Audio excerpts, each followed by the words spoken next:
I came up with this thing in Fast Like a Girl because one of the biggest pieces for me of that book was we needed a whole chapter on how to break a fast. Yeah. Because people were getting so attached to the fast that they didn't know how to go back into food. Yeah. And so I looked at it through the microbiome's eyes. And I was like, okay, well, if we're changing the terrain through fasting using of the gut, then what would be the most logical thing to put back onto the gut? Yeah. And I called it the 3 Ps: polyphenol, probiotic, and prebiotic foods.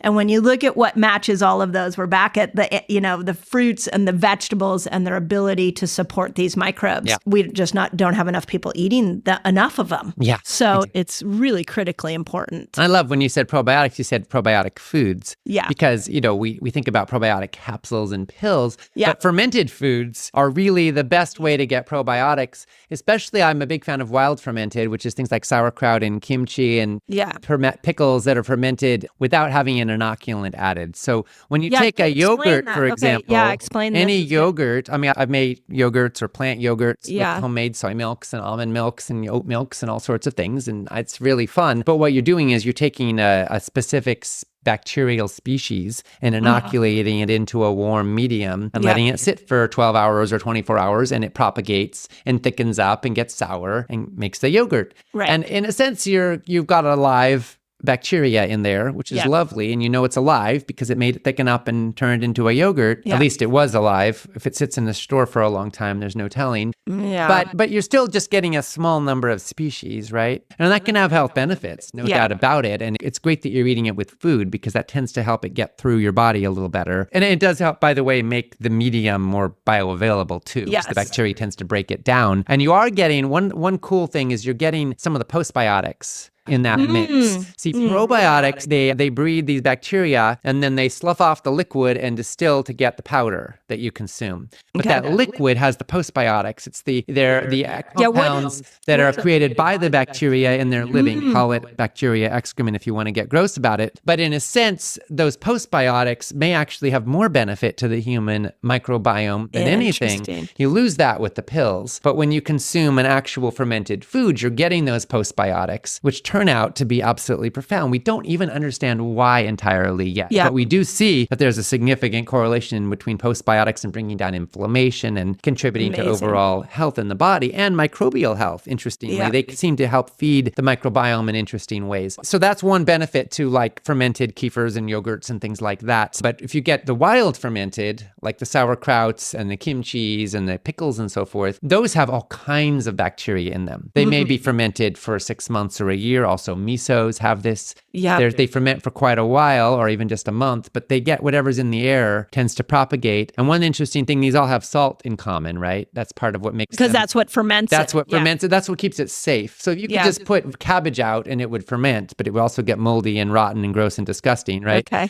Soak cabbage in water, you won't get sauerkraut. You'll get a really putrid smell. Yeah, but eat away if you want to. Put the salt in there and somehow it seems to naturally select so that you're getting the good stuff and not the dangerous stuff. So it tends to be pathogenic. Which, so that's why which is interesting because we have another thing we've tried to do as a society is go low salt. Right. And there is no question that excessive sodium consumption tends to come in processed foods. Yeah. Right? And those processed foods have all kinds of things wrong with them. And it's true for somebody who has cardiovascular disease in particular or is at risk of stroke, high salt can be problematic. Yeah. And I think probably if there was one compound that is causing the most deaths of anything on earth, it would be salt for that reason.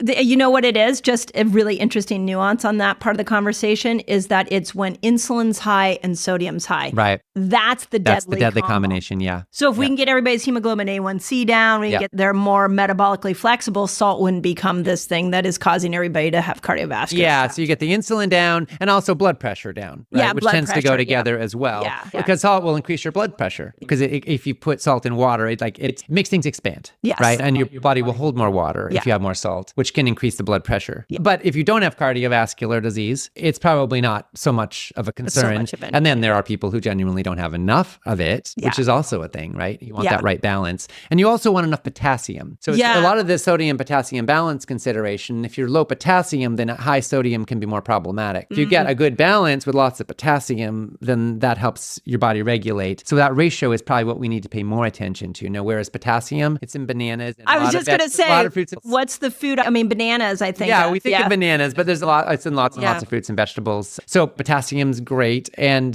then that's more what we should probably focus, but you also want to get away from the processed foods. And one of the interesting things is we tend to be so reductionist in our thinking. We're like, okay, it's this compound. And then like food industry is great to come up with fancy new hyper-processed foods that avoid that compound. Yeah. Or add in this other thing. And we're like, oh, this vitamin's good. Sure, we can add that for a penny a package, and then put a big label on it now with this added vitamin. Yeah. But we don't realize nature doesn't work like that. Yeah. It's all about ecology. It's a symphony. It's an ecosystem. Yeah. And food is an ecosystem. Yeah. And you can't just, what concert would sound good if you just heard the trumpets? I mean, maybe if it's Wynton Marsalis playing it, but like most of the time you want to hear a whole thing, right? Yeah. And so that's how food works. That's how our bodies work. We don't recognize an isolated pill very often. We tend to recognize the whole. So we get a study saying, people who had higher blood levels of this compound were healthier. And then we give them more of that compound, their blood levels go up and they die sooner, right? Right. We see this time and again. Vitamin E is a classic example where people had higher vitamin E blood levels and they were living longer and having lower heart disease. So they started giving them vitamin E supplements and their blood levels went up and they died sooner. Yeah. And we don't see that with food. It's interesting when we look at what food does to us. Yeah.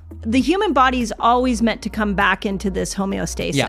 And so when you're using food, it's like you can't the right food, healthy foods, superfoods, you can't really go to the extreme where it's now damaging you. Right.